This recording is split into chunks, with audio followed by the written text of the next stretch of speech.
ইরানি ভূখণ্ডে হামাস প্রধান ইসমাইল হানিয়া হত্যাকাণ্ডের জেরে মধ্যপ্রাচ্যে এখন উত্তেজনা তুঙ্গে। প্রতিশোধের আগুনে পুড়তে থাকা ইরান যে কোনো সময় ইসরায়েলে হামলা চালাতে পারে এমন আশঙ্কায় তেল আবিব।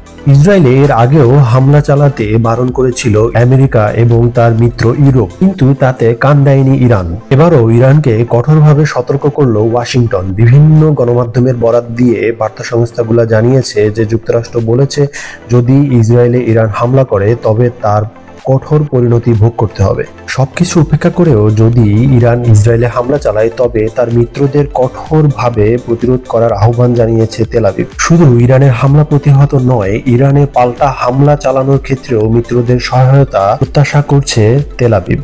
হামাস প্রধানের হত্যার প্রতিশোধ না নিতে এরই মধ্যে আহ্বান জানিয়েছে কাতার, এবং পাকিস্তান বলছে যে সন্ত্রাসবাদ মোকাবেলায় নিজেদের পদক্ষেপ নেওয়ার অধিকার আছে। তবে ইসরায়েলে হামলা চালাতে পিছপা হবে না ইরান, শুধুমাত্র তারা গাজার পরিস্থিতির উপর নির্ভর করে কিছুটা সময় কালক্ষেপণ করছে, এমনটি বলতেছেন আন্তর্জাতিক সমর বিশারদ এবং বিশ্লেষক।